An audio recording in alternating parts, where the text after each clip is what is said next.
Hervé, as-tu compris quelque chose après avoir vu ce film ? Personne n'y comprend rien. Tout à fait.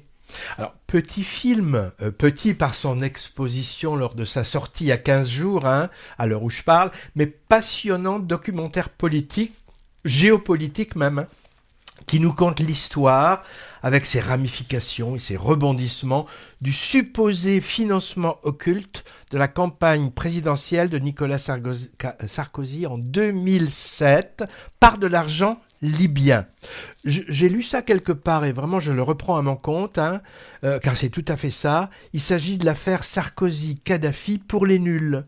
Ce documentaire ne sort pas tout à fait à n'importe quel moment, on le comprend bien, puisque notre Paul Bismuth et quelques-uns de ses acolytes sont en ce moment même sur le grill de la justice durant quelques semaines pour répondre de certaines accusations à ce propos.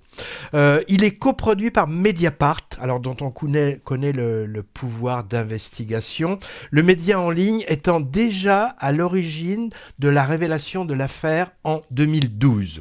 Son titre est tiré d'un commentaire fait par Sarkozy qui, interrogé par la presse, croyait noyer le poisson en énonçant cette histoire de toute façon, personne n'y comprend rien. Sous-entendu, c'est trop compliqué, circuler, il n'y a rien à voir. Yannick Kergoat et Fabrice Arfi, grands reporters, ont voulu prendre le contre-pied pour qu'on y comprenne quelque chose en retraçant leur enquête extrêmement fouillée sur le sujet.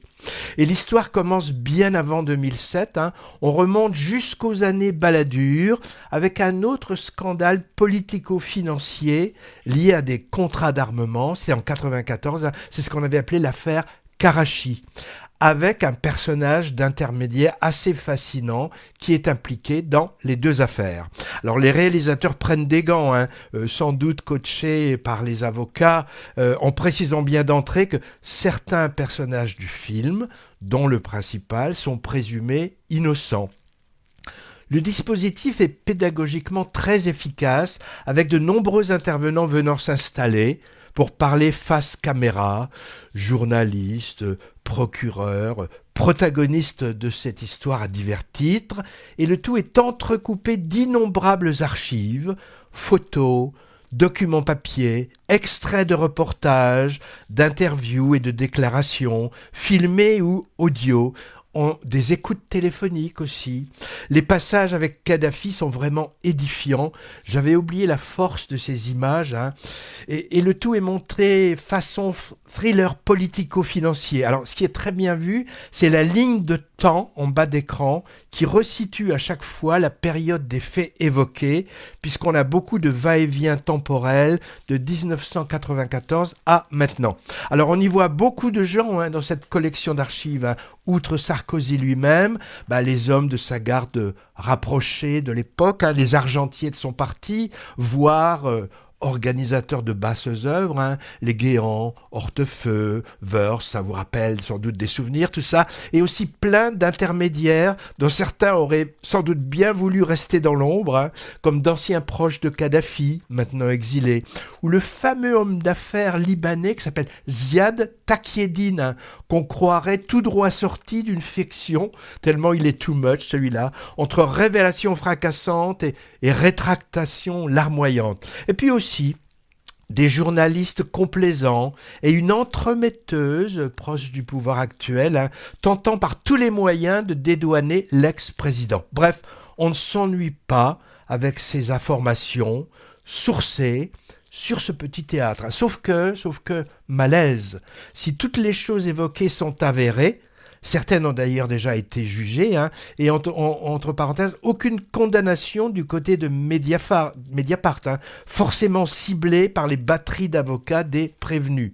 Je dis malaise car on a quand même un peu de mal à la République, vu la gravité de certains faits évoqués.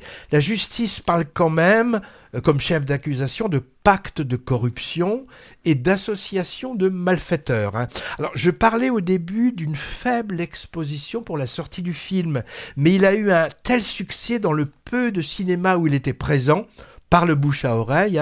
J'ai vu une moyenne de 60-70 spectateurs par séance, ce qui est énorme et ne se voit en général que pour les blockbusters américains ou français. Du coup, il a été ensuite mieux distribué dans plus de salles. Donc, il s'est reproduit le même scénario que pour le film de François Ruffin en 2016, Merci Patron, qui a étonnamment atteint au final pas loin de 600 000 spectateurs. Bernard Arnault, visé dans le documentaire, on a encore des sueurs froides. Alors le précédent documentaire Mediapart, sorti en salle, passionnant aussi, c'était Media Crash en 2022, avec plusieurs enquêtes sur la presse française, en particulier sur le magnat Vincent Bolloré, son empire industriel, médiatique et son agenda politique. Alors avec ce Personne n'y comprend rien, tout le monde peut y piger quelque chose. Mais attention, faut être attentif car c'est un tiroir.